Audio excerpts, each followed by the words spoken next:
अस्सलाम वालेकुम। अच्छा, मैं लेक्चर डिलीवर करने नहीं आया, one of the shining star of the team so मिलवाने आया हूँ। अच्छा, हमारे जो शाइनिंग स्टार हैं इनका नाम है मोहम्मद जमशेद, केवी स्टेट मेडिकल एकेडमी के स्टूडेंट्स हैं। 3 फरवरी को हमें ज्वाइन किया था। किस डेट पे ज्वाइन किया? 3 फरवरी 2026। और ये जो भी एग्ज़ाम हुआ 17 मई को, जो एग्ज़ाम RE1 का, उस एग्ज़ाम में हमने पास किया एग्ज़ाम। और इनका जो कोर्स हमने ख़त्म किया था 3 फरवरी को स्टार्ट किया था, और कोर्स हमने ऑलमोस्ट 3 मई 2026 का इनका कोर्स ख़त्म कर दिया था। ये स्टार्ट और ये इनका एंडिंग डेट, ठीक है। एग्ज़ाम इनका हुआ था 17 मई को 2026 में। ऑलमोस्ट इस एग्ज़ाम से कितने दिन पहले, 10-15 दिन पहले इनका कोर्स ऑलमोस्ट खत्म था, ठीक है।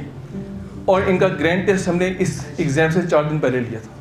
कोर्स खत्म करने के बाद टाइम लेकर हमें जाके रिवाइज करें, और इस एग्ज़ाम डेट से 3-4 दिन पहले हमने ग्रैंड टेस्ट लिया था, और 3 महीने की तैयारी ऑलमोस्ट बनती है आपके सामने, ठीक है। इनको लाने का मकसद सिर्फ ये कि जिन बच्चों ने हमें ज्वाइन किया 14 जुलाई से जो ज्वाइन किया, उनके पास भी ऑलमोस्ट 3 मंथ्स ही बचे हैं। अगर ये एक one of the shining star ये 3 मंथ्स की तैयारी में आप एग्ज़ाम पास कर सकते हैं तो आप डेफिनेटली पास करेंगे। और जिन्होंने 4 महीने पहले ज्वाइन किया, 5 महीने पहले, 6 महीने पहले, वो तो डेफिनेटली पास करेंगे। अंडरस्टैंड कर लिया? तो 3 मंथ्स की तैयारी से अगर ये एग्ज़ाम पास कर सकते हैं तो आप भी लाजमी करेंगे। क्लियर हो गया आप? फिर ऑलमोस्ट 27-28 मई को RE1 का रिजल्ट अनाउंस हुआ था, और हमने 31 मई से हमने NRE2 की तैयारी स्टार्ट करवाई थी। और जो NRE2 की तैयारी हमने स्टार्ट करवाई 21 डेज़ की थी। उसमें भी माशाल्लाह ने पूरा मेहनत की, 21 डेज़ का कोर्स लिया था NRE2 का, और वो भी इन्होंने माशाल्लाह फर्स्ट अटेम्प्ट में इन्होंने एग्ज़ाम पास किए। और आज ये स्पेशल लोधरा से में मिलने के लिए आए हैं और मिठाई के साथ आए हैं। और किसी का अगर शुगर लेवल लो हो रहा हो तो ऑफिस में आके मिठाई भी खा सकते हैं, ठीक है। तो ये माशाल्लाह सिर्फ लोधा से स्पेशली हमें हमारी जो एफर्ट थी उसको एक्नॉलेज और थैंक्स के लिए हमारे पास हाजिर हुए हैं। और इनको आपके सामने इसलिए हाजिर किया ताकि आप इनको देख के आप भी थोड़ा सा करेज लें और आपका भी एग्ज़ाम इंशाल्लाह पास होगा। और देखें, ये जस्ट थॉट प्रोसेस है आपका जो आपको बहुत ऊपर ले जाता है या बहुत पीछे ले जाता है। और देखिए, जितने भी यहाँ स्टूडेंट्स बैठे हुए हैं सब ने 5 साल सबके ऑलमोस्ट एक जैसे गुजरे होते हैं। चंद बच्चे होते हैं जो 5 साल में बहुत अच्छा पढ़ते हैं, हाँ, वो समझते हैं कि हमें पढ़ना चाहिए, जब बाहर आए पढ़ना चाहिए, लेकिन मेजॉरिटी बच्चों है सबका लेवल एक जैसे है। और जितना गहरा गड़ा खोदा है आपने, उतनी आपको मेहनत ज़्यादा करनी पड़ेगी उस गड्ढे को फिल करने के लिए। जैसे इन्होंने अपना गड़ा 3 महीने में फिल करके आज आपके सामने खड़े हैं, आप भी ये काम कर सकते हैं। अंडरस्टैंड कर रहे हैं आप? और सबसे अहम चीज़, माजी की गलतियों में आपने उलझ नहीं जाना, आपने उनको सर पे सवार होके आपने डिप्रेशन में नहीं चले जाना। जो इंसान माजी की गलतियों में बार बार उसको पछतावा अपने सर पे सवार कर लेता है और माजी में रहता है, वो डिप्रेशन का शिकार हो जाता है। और जो फ्यूचर में रहता है, एग्ज़ाम के रिजल्ट के बारे में हर टाइम सोचता है कि एग्ज़ाम पास होगा नहीं होगा, वो एंग्जाइटी का शिकार हो जाता है। ना आपने डिप्रेशन में जाना है माजी में जाके, ना फ्यूचर के रिजल्ट के सोच के आपने एंग्जाइटी का शिकार होना है। आपने इस प्रेजेंट में रहना है। आज का जो दिन है, 4 लेक्चर डिम्स को आपने टाइम दिया है 5-6 घंटे, उन 5-6 घंटों में डिम्स ने कुछ डिलीवर किया आपको, आपने कुछ रिसीव किया, आपने कुछ आपके अंदर अपग्रेडेशन आई है। अगर ये आई है आपके, तो इसको आपने सेलिब्रेट करना है। आपने माजी की जो आपने कमी कोताहियाँ की हैं उसको सोच के सर पे सवाल कर लेंगे, पता नहीं क्या बनेगा, तो डिप्रेशन में चले जाएंगे। और अगर फ्यूचर के रिजल्ट के बारे में सोच रहे पता नहीं एग्जाम पास होगा या नहीं होगा, होगा या नहीं होगा, तो आप इसमें एंग्जाइटी में चले जाएंगे। डिप्रेशन और एंग्जाइटी दोनों इन 3 महीनों में आपको नहीं चाहिए। आपको फ्रेश माइंड के साथ जो हम रेसिपी आपको देंगे, जो आपको टेक्निक सिखाएंगे, उस पर आपने अमल करना है, इंशाल्लाह एग्जाम पास होगा। वो बच्चे जो यहाँ पे हमें ज्वाइन करके बैठे हुए हैं, लेक्चर हमसे ले रहे हैं और घर में जाकर किसी और की बात सुन के कुछ और कर रहे हैं, कुछ और नोट्स खोल के बैठे हैं, कुछ और कर रहे हैं, क्योंकि हर एग्जाम को तैयार करने की डिफरेंट टेक्निक्स हैं। जो टेक्निक मैं और डॉक्टर अहमद आपको देंगे वो दी बेस्ट टेक्निक आपको देंगे। देखिए, डिफरेंट टेक्निक्स हो सकती हैं, कुछ लोग सिर्फ MCQs करते रहें, और हमारा टेक्निक ये कि हम कहते हैं जी प्रॉपर पहले लेक्चर लें। हमारे एक लेक्चर में 40 से 60 MCQs डेली हो रहे हैं आपके। अगर 4 लेक्चर आपके डेली अगर हो रहे हैं तो आप उनको 50 से भी मल्टीप्लाई करें तो ऑलमोस्ट 200 MCQs तो डेली हो रहे हैं ना आपके। अब से ऑनवर्ड अगर काउंट करें 75 डेज बचते हैं एग्जाम में ना, तो 75 × 200 भी आप मल्टीप्लाई करें तो ऑलमोस्ट 15-16 हज़ार तो क्वेश्चन बन जाता है ना। और इसके अलावा इस टाइम पीरियड के अंदर हम आपका एक्सटेंसिव टेस्ट सेशन भी लेंगे इंशाल्लाह आपका, ठीक है। उसमें हर टेस्ट के अंदर ऑलमोस्ट 100 MCQs डिस्कस होंगे, तो उसमें भी आपके ऑलमोस्ट 1500 से 2000 MCQs उन टेस्ट सेशन के अंदर भी डिस्कस होंगे। आपका जो एग्जाम होगा 200 MCQs आने हैं, अब से एग्जाम तक इंशाल्लाह 20,000 के अराउंड हम आपको MCQs की तैयारी करवा देंगे। तो आपको अल्लाह ताला पे इतना भरोसा तो होना चाहिए ना कि 20,000 अगर MCQs की हमने तैयारी आपको करवा दी है तो उसमें 200 MCQs तो आ ही जाएंगे ना, अंडरस्टैंड कर रहे हैं आप। तो इसलिए टाइम को देखते हुए आपने परेशान नहीं होना, टाइम बहुत है। अगर ये इस टाइम पीरियड के अंदर एग्जाम पास कर सकते हैं तो आप भी डेफिनेटली पास करेंगे। बस आपने हौसला रखना है, हिम्मत रखनी है, और ये अल्लाह से दुआ करने यार हमें एक दिन वो भी आए कि डॉक्टर अहमद हमें डॉक्टर अब्बास को हम मिठाई भी खिलाने के लिए आए स्पेशल, और डॉक्टर अब्बास हमें यहाँ पे लाके हमेशा के लिए अपने यूट्यूब चैनल के लिए हमेशा के लिए अमर करते हैं हमें। अंडरस्टैंड कर रहे हैं आप। तो ये अभी से सोचना शुरू करेंगे, क्योंकि लॉ ऑफ अट्रैक्शन है, जैसा सोचते हैं वैसा हो जाता है। अच्छा सोचेंगे तो अच्छा होगा, बुरा सोचेंगे बुरा होगा। और ये अक्सर मैं क्या करता हूँ कि अमेरिका में एक दफ़ा उन्होंने 2 टीमें तैयार की थी फुटबॉल मैच के लिए। एक टीम को बेहतरीन एनवायरनमेंट दिया गया, बेहतरीन काउच, उसको बेहतरीन डाइट, बेहतरीन प्लानिंग, सब कुछ। By the end of day उनको बस एक लेसन सिखाया जाता था कि जनाब आप जब मैच होगा, जिस दिन मैच होगा उस दिन आपका मैच हार जाएगा, आप हार जाएंगे, आप जीत नहीं सकते। सब कुछ तैयारी करवाने के बावजूद, हर तरह की इंटरनेशनल गाइडलाइंस को फॉलो करने के बावजूद, जस्ट मैसेज क्या दिया जहन में कि आपने एग्जाम हार जाना है, आपने मैच हार जाना है। और दूसरी टीम, उनको ना तो प्रॉपर काउच दिया, ना प्रॉपर एनवायरनमेंट दिया तैयारी के लिए, ना उनको प्रॉपर उनकी डाइट थी, ना उनकी प्लानिंग थी, ना कोई रूल्स एंड रेगुलेशन सिखाए गए। By the end of day उनको बस एक बात सिखाई गई कि इंशाल्लाह मैच अगर कोई जीतेगा तो आप ही जीतेंगे। और उन्होंने ये बात लर्न कर ली। जब मैच हुआ तो फिर आपके ख्याल में कौन जीता होगा? जिसके ज़हन में था कि हमें मैच जीतना है, और जिनके ज़हन में था हमें मैच हारना है वो हार गए, जिनके ज़हन में मैच जीतना वो जीत गए। तो आज से ऑनवर्ड डेली बेसिस पे अगर अपना नाम लेके बताएं, डॉक्टर अरशद साहब, डॉक्टर अब्बास साहब, डॉक्टर अहमद साहब, आपका एग्जाम पास है। जितनी मेहनत आप कर रहे हैं इंशाल्लाह आपका एग्जाम पास, और डेली अपने आप को ये चीज़ सिखाएंगे, अनकॉन्शियस माइंड में ये बात बैठेगी, तो ऑटोमेटिकली नेचर आपसे वो काम करवाएगी जो एग्जाम पास करने वाले लोगों में क्वालिटीज़ होती हैं, और ऑटोमेटिकली आपके अंदर आएंगी। अब ये डिसाइड आपने करना है कि आपने डेली बेस पे अपने आप को क्या बात सिखानी है, एग्जाम फेल करने वाली बात सिखानी है या एग्जाम पास करने वाली बात सिखानी है, वो आपने डिसाइड करना है। अंडरस्टैंड कर रहे हैं आप? कंसर्न इस स्टेज पे बहुत होंगे, 5 साल का कोर्स 3 महीने में कैसे, वो आप देख ही रहे हैं हम कैसे करवाते हैं। और जब उसकी सिंपल सी टेक्निक आपको बताते हैं कि एक टॉपिक जहाँ जहाँ भी मल्टीपल बुक्स में जहाँ लिखा होता है, हम उसको सारा एक जगह इकट्ठा करके आपके सामने प्रेजेंट कर देते हैं। तो बजाय इसके वो टॉपिक हम बायोकेमिस्ट्री के अंदर अलग जाके पढ़ें, एनाटॉमी में अलग जाके पढ़ें, फिजियोलॉजी में अलग पढ़ें, फार्मा में अलग पढ़ें, उस सबको मिला के एक जगह आपके सामने प्रेजेंट कर देते हैं। अंडरस्टैंड कर लिया आपने? ये तो मेरी तरफ से कुछ बातें थी। और दूसरा ये कि इनसे भी पूछें कि जो रिजल्ट अनाउंस होता है वो एक दिन जो रिजल्ट अनाउंस होता है वो किसी एक पेज पे रिजल्ट अनाउंस नहीं होता। अब से फॉर एग्जाम्पल अगर वहाँ पे 2000 बच्चों ने एग्जाम दिए तो 2000 बच्चों में से अगर 500 बच्चा एग्जाम पास हुए तो पूरी वहाँ पे कोई लिस्ट नहीं बनती कि जनाब ये 500 बच्चा पास हो गया, आप जाके अपना नाम लिख लें। अंडरस्टैंड करें? वहाँ पे हर बच्चे ने अपना रोल नंबर डाल के अपना रिजल्ट लिखना होता है। अब किसी बच्चे कोई बच्चा रिजल्ट अनाउंस होने के फौरन बाद चेक कर लेता है, किसी को पता चलता है 2 घंटे बाद, किसी को 3 घंटे बाद, किसी को 12 घंटे बाद, किसी को 24 घंटे बाद, और उधर रिजल्ट अनाउंस हो गया, मुझे रिजल्ट देखना चाहिए। अब देखिए एक दिन में तो रिजल्ट आता नहीं है ना, और जब एक दिन में हर बच्चा रिजल्ट चेक नहीं करता और हर बच्चा एग्जाम पास करने पर बताता भी समय पास हो गया। जैसे इनके साथ 3 बच्चों और ने ज्वाइन किया था, वो भी एग्जाम पास हैं, लेकिन हमें नहीं पता, वो तो इन्होंने बताया था वो बच्चे भी पास हैं। अब जब हमें पता ही नहीं कि हमारा कौन सा बच्चा पास है तो हम एक दिन में रिजल्ट अनाउंस नहीं कर सकते ना। देखिए ये लॉजिकल है भी नहीं कि इधर रिजल्ट अनाउंस हो और घंटे बाद हम अपने वेबसाइट अपने पेज पे रिजल्ट अनाउंस कर दें कि जनाब हमारा 1000 बच्चा अपीयर हुआ था, ये 900 बच्चा पास हो गया या 950 बच्चा पास हो गया, लेकिन कितना अच्छा रिजल्ट है, ये तो झूठ होगा ना। वो काम करते नहीं। तो चूंकि ये रिजल्ट सब बच्चों के जो बच्चे पास हमसे पढ़ के हो भी जाते हैं वो हमें अक्सर बताते हैं और अक्सर नहीं बताते, और जब हमें बताते हैं तो हम कैसे रिजल्ट अनाउंस कर सकते हैं, और अगर करेंगे तो वो झूठ होगा, वो झूठ हम यहाँ पे। और दूसरा हमें शो ऑफ के लिए आपने देख लिया डॉक्टर अहमद, और मेरी ऐसी तक मिजाज भी नहीं है कि हम अपने आप को शो ऑफ करें, बताएंगे जो लेक्चर हॉल में इतनी स्ट्रेंथ बैठी हुई ये शो ऑफ वाली है या नहीं है, लेकिन हम इसको शो ऑफ नहीं करते। अंडरस्टैंड कह रहे हैं? हम ये नहीं दिखाते कि ये रौनकें लगी हुई है माशाल्लाह से, और अल्लाह ताला ये रौनकें लगाई रखे, ठीक है। तो ये चीज़ें हैं, चूँकि हमारी नेचर मिजाज ऐसा नहीं है। जो लोग मेहनत करने वाले लोग होते हैं वो शो ऑफ कम करते हैं, और जहाँ कुछ और हो वहाँ पे कुछ और होता है, ठीक है। तो इसलिए आपने, और दूसरा ये कहा जाता है कि चूँकि उनके बच्चे पास नहीं होते तो रिजल्ट अनाउंस ही नहीं करते। अब देखिए बच्चा आपके सामने खड़ा हुआ है, एक दफ़ा मुझसे बच्चे ने कहा सर हमें पता चला कि इस रिजल्ट में आपका सिर्फ 2 बच्चे पास हुए, ठीक है। मैंने कहा बेटा कैसे पता चला? क्योंकि आपने रिजल्ट ही अनाउंस नहीं किया, आपका चूँकि रिजल्ट इतना अच्छा नहीं था तो आपने अनाउंस नहीं किया। मैंने कहा बेटा जब 2007 से लेकर आज तक कभी हमने अपना फुल फ्लेज रिजल्ट अनाउंस ही नहीं किया, और हर दफ़ा माशाल्लाह जो बच्चा टॉप करता है वो डिम्स का ही होता है। अंडरस्टैंड करें, हर दफ़ा जो बच्चा टॉप करता है एग्जाम वो डिम्स का ही होता है। इस एग्जाम में भी जिसने टॉप किया था वो भी डिम्स का था, इससे प्रीवियस एग्जाम करके इन शॉर्ट जितने भी एग्जाम में जब बच्चे टॉप करते हैं डिम्स से ही होते हैं। अब हमें चूंकि आदत नहीं है अपने आप को प्रमोट करने की इतनी, अब माशाल्लाह इतने ज़्यादा जब रूहानी एम्बेसडर बैठे हुए और मुझे बताएं किसी को घर में जाके मैंने फ़ोन करके कहा कि बेटा हमारे पास आ जाए, किसी को नहीं कहा ना, किसी ने कहा भेजा हुआ आपको, कहीं सुना होगा आपने, अब यहाँ बैठे हैं और ये अल्लाह ताला आपको इसका अजर दे, आपने हम पे ट्रस्ट किया और इंशाल्लाह 3 महीने बाद आपको अंदाज़ा होगा अगर आपने हम पे ट्रस्ट किए तो ट्रस्ट इंशाल्लाह ब्रेक नहीं होने देंगे। और 3 महीने बाद जब आप अपने आपको दूसरे दोस्तों से कंपैरिजन करेंगे तो आप अपने आप को बहुत ऊपर देखेंगे। आप इंशाल्लाह अपनी सोच के हिसाब से, सोच में वुसअत आ चुकी होगी, नॉलेज में इजाफा हो चुका होगा, किरदार में आपकी बेहतरी आ चुकी होगी, एक अच्छे इंसान, अच्छे डॉक्टर के तौर पे अपने माशरे में आप प्रेजेंट होंगे और इंशाल्लाह आपकी वर्थ में इजाफा होगा। ये तो मेरी तरफ से कुछ आपको इंस्ट्रक्शन थी। बाकी डॉक्टर मोहम्मद जमशेद साहब आपको अपने एक्सपीरियंस बताएंगे। इतनी आवाम के सामने इस कॉन्फिडेंस के साथ बात करना हर बच्चे की बात नहीं होती।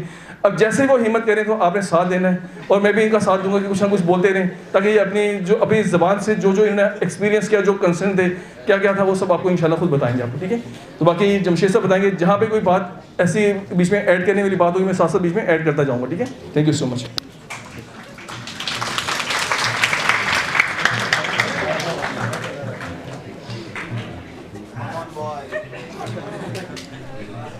अच्छा बेटा थोड़ा सा खामोशी से बात सुनिए ताकि आप इनकी ज़बान से सुनेंगे तो थोड़ा सा आपको और हौसला हो। ये जस्ट लाने का मकसद है ताकि आपको जैसे जैसे एग्जाम की बात है तो बच्चे पास आप परेशान हो जाते हैं कि आप पता नहीं क्या बनेगा। तो जब तो याद ऐसा है तो आपने इनको इनकी चेहरा याद अपनी आंखों में ले आना है तो आपको फिर खुद ही एहसास हो वो पास हो इंशाल्लाह भी पास करेंगे। जी सबसे पहले तो सबको अस्सलाम वालेकुम। सर ने मेरा ऑलरेडी तारुफ करवा दिया है। मोहम्मद जमशेद मेरा नाम है। Kyrgyz state medical academy Kyrgyzstan से मैं ग्रेजुएट हुआ था 2025 में। उसके बाद 1-2 मंथ तो जो सीधी बात है ऐसे ही गुजर गए, कोई उसमें पढ़ाई नहीं हुई, ना मैंने खुद से की कोई अच्छी खासी। उसके बाद थोड़ा सीरियस हुआ कि NRE स्टेप 1 स्टेप 2 ये जब तक ये क्लियर नहीं होंगे तो पाकिस्तान में तो हमारा कोई रहना नहीं इजी नहीं है, मतलब हम रह ही नहीं सकते पाकिस्तान में जब हमारे पास पाकिस्तान का ही लाइसेंस नहीं होगा जहाँ पर हम पैदा हुए हैं। तो उसके बाद काफ़ी सोचने के बाद मैंने अल्हम्दुलिल्लाह फ़ेब में यहाँ पे ज्वाइनिंग की।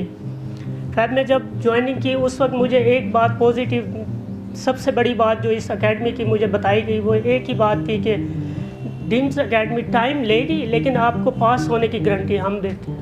अल्हम्दुलिल्लाह मैंने जब फ़ेब में ज्वाइन किया शुरू में थोड़ा सा मुश्किल हुई क्योंकि जो हमने पढ़ा था उसके मुताबिक। अच्छा ये जो गारंटी वाली बात की हमने नहीं की थी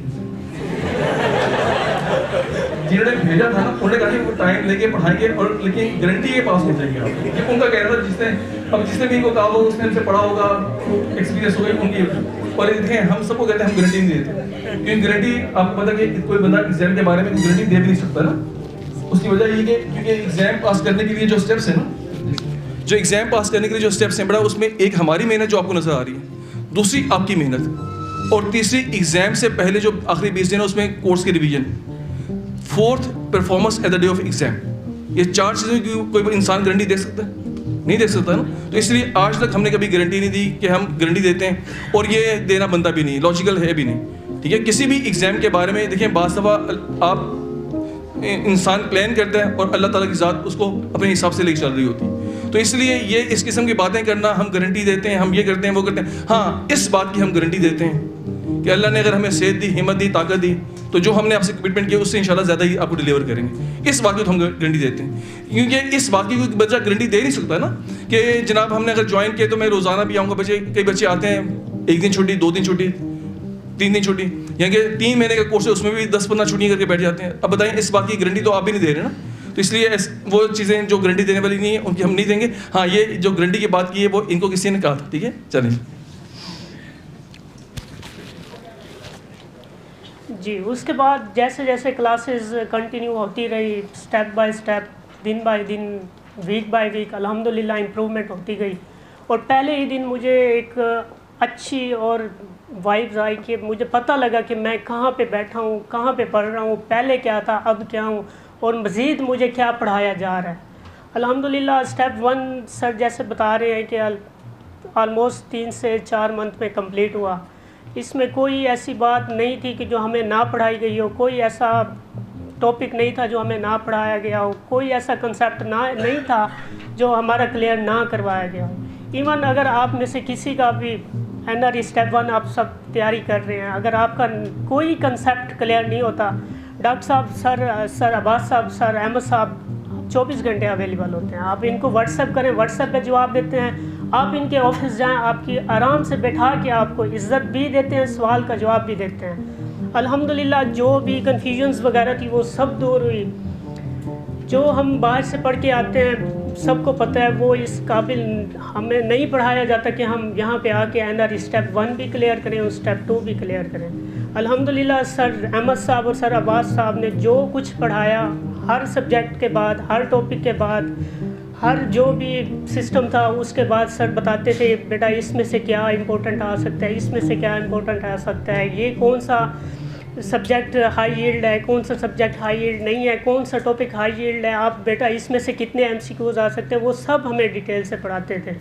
अल्हम्दुलिल्लाह कंप्लीट तैयारी हुई 3 मंथ में। ऑलमोस्ट मुझे जहाँ तक याद है 3 से 4 मैंने छुट्टियाँ की होंगी, और उन 3 से 4 छुट्टियों का फिर आपको पता है सर अरेंज करवाते हैं, हफ्ता और इतवार आप लेक्चर ले सकते हैं। तो ये भी बहुत बड़ी अपॉर्चुनिटी होती है कि जो बच्चा खुद से भी नहीं आता, कोई बहाना बना के क्लास मिस कर सकता है, मिस कर देता है, उसके लिए वो क्लास अवेलेबल होती है ताकि वो जो मिस कर चुका है उसका नुकसान ना हो उसको।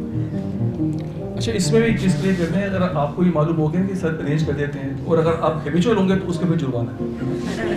कोई अगर किसी मजबूरी की वजह से, बीमारी की वजह से, किसी बहुत इमरजेंसी की वजह से आपको क्लास मिस करनी पड़ी वो तो हम करवा देते हैं। लेकिन अगर एक बच्चा हैबिचुअल हो जाता है, जनाब सर रोज़ाना की बुनियाद पर सर आज मिस हो गया, फिर उसको पेनल्टी पड़ जाती है। पेनल्टी भी सिर्फ इसलिए रखी है ताकि आप सीरियस होकर पढ़ाई करें, और जब कोई चीज़ फ्री ऑफ कॉस्ट होती है फिर उसकी वक्त खत्म हो जाती है। ठीक है, वो जस्ट पेनल्टी थोड़ी ज़्यादा नहीं है, और इससे इतनी ताकि जब आपको देनी पड़े एज अ स्टूडेंट तो आपको तकलीफ हो, फिर आप नेक्स्ट टाइम वो हॉलीडे ना करें। जस्ट उसका मकसद पेनल्टी जस्ट ये है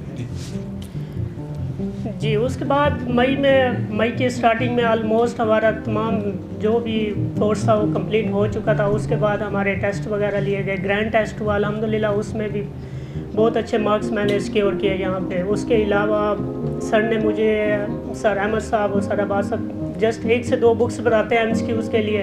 फर्स्ट तो NRE एसेंस वो ऑलमोस्ट बोलते हैं, और दूसरी 1700 MCQs वाली लैब की जो है, तो ये 2 बुक्स ऑलमोस्ट काफ़ी हैं। उसके अलावा जो सर पढ़ाते हैं वही कुछ आप पढ़ें, उसके अलावा कोई किसी की कोई बात ना सुने। मुझे अब भी याद है जब मैंने ऑलमोस्ट 1 मंथ ज्वाइनिंग की थी, मार्च में मुझे बताया गया था कि आपने बहुत बड़ी गलती कर दी है, आप ये जो डिम्स ज्वाइन की है ये तो आपका बस कुछ भी नहीं कह सकते, आपके साथ कुछ भी हो सकता है। आप ऐसा करें कि मुझे ये बताया गया था कि आप ऐसा करें, ठीक है आप डिम्स में पढ़ रहे हैं ना, तो किसी और एकेडमी जो भी उस बंदे ने मुझे बताई थी कि आप वो भी करें और ये भी करें, और मुझे अब भी याद है मैंने उस दिन उनको बोला था। देखिए, हम किसी भी एकेडमी के अगेंस्ट नहीं है, जो भी पढ़ने पढ़ाने के सिलसिले से वाबस्ता है हम उसकी तारीफ़ करते हैं, हम किसी अगेंस्ट नहीं है, और ये तो इनका अपना जज्बात है वो बता रहे हैं, ठीक है, और कोई कहीं भी पढ़ सकता है और हमें कोई इतराज़ नहीं। लेकिन हमारा अपना एक स्टाइल है, हम अपने तरीके से चलते हैं, लेकिन आज तक हमने अपने प्लेटफॉर्म से किसी अगेंस्ट प्रोपेगेंडा नहीं किया, और ना ही किसी स्टूडेंट से कहते हैं जी आपने ये किसी के खिलाफ ये बात कहनी, ठीक है। और आज भी किसी बच्चों ने मुझे आके कहा सर ये बातें सुनी है, मैंने बेटा मुझे बताएं कि जिनसे सुनी है वो पेड एम्बेसडर थे या नॉन पेड थे। सर वो पेड एम्बेसडर हैं, तो मुझे बताएं जब मोस्टली जब पेड एम्बेसडर हमारे बारे में कोई बात करें तो हमेशा रियलिटी को डिस्टॉर्ट करेंगे। अब देखिए, अगर आपने हमारे बारे में बात करनी चूँकि आप हमारे रूहानी एम्बेसडर बनेंगे इंशाल्लाह फ्यूचर में, तो आप जो भी बताएंगे हकाइक बताएंगे, जैसे ये अपनी हकीकत बता रहे हैं सर, ठीक है। कोई ऐसी चीज़ नहीं है। देखें, जब भी किसी पेड बंदे से हमारे बारे में बात सुनी तो आप हमेशा हमारे बारे में गलत सुनेंगे, और वैसे भी कुरान मजीद के अंदर मौजूद है कि आप किसी को जब गुमराह करते हैं, प्रोपेगेंडा करते हैं, वो बातें किसी के साथ मंसूब करते हैं जो उनके अंदर नहीं है, इसका इंतहाई ज़्यादा गुनाह है। ऐसा देखिए, और अल्लाह ताला राज़ी है, और अल्लाह ताला रिज़्क़ का बंदोबस्त किया हुआ इंसानों का, और हर इंसान को रिज़्क़ मिल के रहेगा जो उन्होंने डिसाइड किया हुआ है। अब ये फैसला आपने करना है, वो रिज़्क़ हलाल खाना है आपने या वो आपने हराम करके वो खाना आपने, वो डिसीजन आपका होगा। तो जब अल्लाह ताला ने आपके रिज़्क़ का फैसला कर लिया है और आपको मिलना है, तो वाई नॉट कि आप उसको हलाल करके खाएं आप, ठीक है। तो इसलिए किसी के बारे में बुरी बात कहना, कोई ऐसी बात कहना जो उसके अंदर मौजूद नहीं, ये इस्लाम के अंदर शरई तौर पे ये हराम है और ममनू है। तो ये आपने किसी किस्म का है ना, हम किसी को ऐसी बात कहते हैं, और ना अगर कोई ऐसी बात कर भी रहे तो हमारा मैसेज है कि वो ऐसा करना छोड़ें और अल्लाह ताला को राज़ी समझें, और इंशाल्लाह अल्लाह ताला रिज़्क़ बहुत देने वाला है, ठीक है। बाकी किसी भी के अगेंस्ट हम नहीं है, ठीक है। ये जैसे अपने जज्बात में पेश की। उसके बाद मुझे याद है कि मैंने उनको एक बात कही थी कि मैं ऐसा नहीं कर सकता, मैंने अगर डीम्स रखी है तो मैं इस ट्रस्ट के साथ रखी है कि मेरा एग्ज़ाम क्लियर होगा।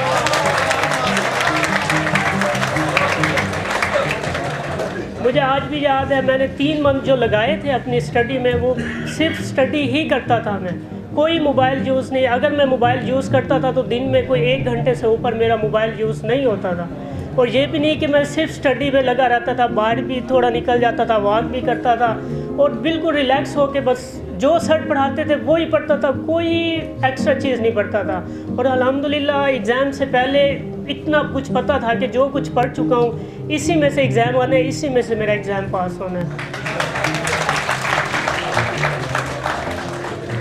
उसके बाद अल्हम्दुलिल्लाह NRE स्टेप 1 का रिज़ल्ट आया। स्टेप 1 पास होने के बाद मैंने किसी एकेडमी के बारे में नहीं सोचा, सीधा मैंने डिम्स आया, डिम्स में दोबारा एडमिशन लिया और ऑलमोस्ट 21 दिन थे उसकी तैयारी के लिए। तो डॉक्टर साहब, सर अब्बास साहब हैं, सर अहमद साहब हैं, इन्होंने मुझे आज भी याद है, मुझे इतना कॉन्फिडेंस नहीं था कि मैं इधर खड़े होकर बोल सकता या कुछ परफॉर्म कर सकता।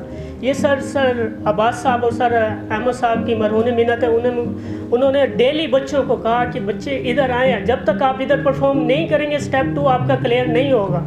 मुझे आज भी याद है बहुत सारे बच्चे उधर बैठे रहते थे, नहीं आते थे। सर अब्बास साहब स्पेशली उनको कहते थे कि बेटा अगर आप इधर नहीं आ सकते तो जब बच्चे चले जाते हैं, जब लाइक एकेडमी का टाइम ख़त्म हो जाता है, अब तब आ जाया करें। कुछ बच्चे तब आ जाया करते थे। मुझे अब भी याद है 11 से 12 भी बज जाते थे। मैं इधर भी काउच बिछा होता है और इधर भी मतलब कि वो मैनिकन्स पड़े होते हैं, हम उन पर परफॉर्म वगैरह करते थे स्टेप 2 के लिए। तो 11 से 12 भी हमें बचते रहे हैं। और उसके अलावा ये नहीं कि आपको बस इधर ही आपको परफॉर्म करवाया जाता है। ठीक है, अगर आप में से कोई परफॉर्म नहीं कर सकता तो सर ऑफिस में मैनिकन रखवा के वहाँ पे परफॉर्म करवाते हैं, ताकि कोई भी बच्चे की कन्फ्यूजन ना रहे इस बारे में।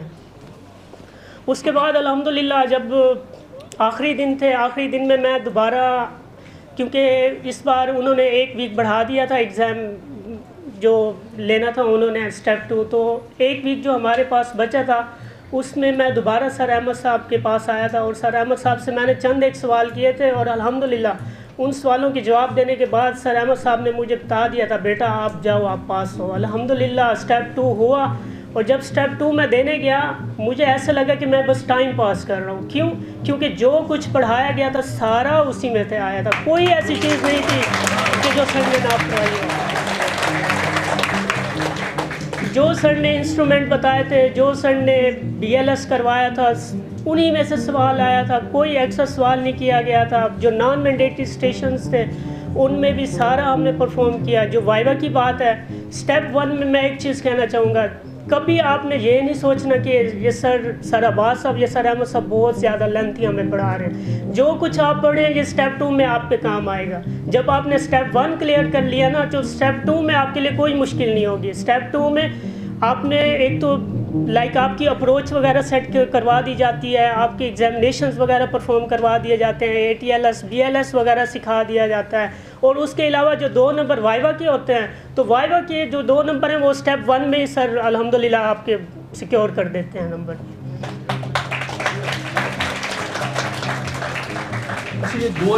ये जो 2 नंबर कह रहे हैं कि टोटल 2 नंबर नहीं, हर स्टेशन के 2 नंबर की, ये हर स्टेशन के 2 नंबर की बात कर रहे हैं। और स्टेशन कितने थे?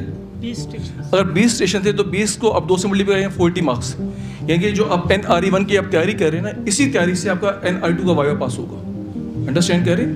कि अगर आपको कभी लगे ये थोड़ा सा एक्सटेंसिव है, बड़ा एक्सटेंसिव भी है, कॉम्प्रिहेंसिव भी है और एग्जाम ओरिएंटेड भी है, और ये सारी चीज़ें आपको NRE 2 के वाइवे में काम आएंगी आपकी इंशाल्लाह, ठीक है? तो इसलिए इनको अच्छा सा तैयार करना है आपने, ठीक है? और जब आप एग्जाम NRE 1 का दे देंगे तो उसके बाद जो टाइम होगा उस टाइम पीरियड के अंदर आपने इन तमाम सब्जेक्ट्स को रिवाइज करते रहना है, क्योंकि इसी में से वाइवा आएगा आपका, उसको टाइम को वेस्ट नहीं करना आपने, ठीक है जी।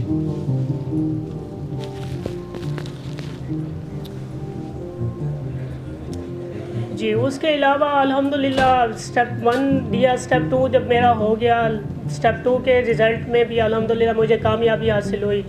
और कोई बात ऐसी नहीं थी कि जो स्टेप 2 में हमें ना बताई गई हो। अल्हम्दुलिल्लाह जो भी सर पढ़ाते थे वही हम रिवाइज़ करते थे। मुझे आज भी अभी मतलब कि कोई 1 मंथ भी नहीं हुआ कि जब मेरा यहाँ पे 21 दिन कंप्लीट हुए थे, उसके बाद 1 हफ़्ता रहता था। उस 1 हफ़्ते में मैंने इतनी तैयारी की कि लाइक आखिरी 2-3 दिन में मैंने मुझे अपने आप पे कॉन्फिडेंस आ गया था कि अब बस मैं और कुछ भी नहीं कर सकता, मैंने जो करना था कर लिया, अब मेरा एग्ज़ाम होना है और मेरा एग्ज़ाम पास ही होना है। अल्हम्दुलिल्लाह एक ATLS मैंडेटरी में डाल दिया था, लेकिन सर ने ग्लासगो कॉमर्स स्केल हमें पढ़ाया था, किस तरह उसको हमने जज करना है, अप्रोच करनी है पेशेंट को। उसके अलावा ATLS की प्राइमरी सर्वे, सेकेंडरी सर्वे, वो सब आपको सर पढ़ाएँगे। आप सबसे मेरी एक ही गुजारिश होगी, किसी की बातों में नहीं आना, बस आपने जो सर पढ़ाते हैं वो पढ़ें। स्टेप 1 जो आपको लेंथी कोर्स लगता है, कोई लेंथी नहीं है, आप थोड़ी सी दिलचस्पी लें, आपको बहुत इंटरेस्टिंग लगेगा ये।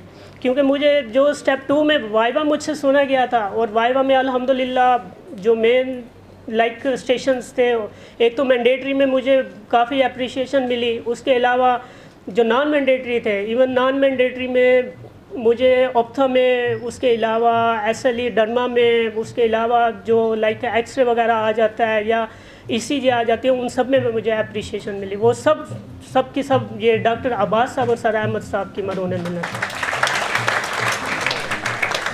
मज़ीद मैं आपसे कुछ नहीं कहूँगा, मज़ीद मैं आपसे टाइम लूँगा। अगर आप में से कोई भी मुझसे सवाल करना चाहे या कोई क्यूरी हो तो आप मुझे बता सकते हैं।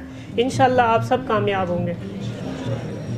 जी मोस्टली जो पॉइंट्स सब आपको कन्वे कर दिए हैं, फिर भी कोई कन्फ्यूजन हो आप आपके ऑफिस में मिल सकते हैं, और अगर किसी ग्लूकोज लेवल कम हो रहा हो तो लेक्चर के बाद उठाई भी आप ऑफिस में आके खाने भी आ सकते हैं। बहुत बहुत शुक्रिया, अल्लाह ताला आपको एग्जाम में पास करे आप सबको, और आपके और जिम स्टाफ की तरफ से इन सबको इनको बहुत बहुत मुबारक हो। अल्लाह ताला ज़िंदगी में आने वाले तमाम इम्तिहानों में अल्लाह इनको पास करे और इनको हमेशा कामयाब रखे। बहुत शुक्रिया जी आप सबका।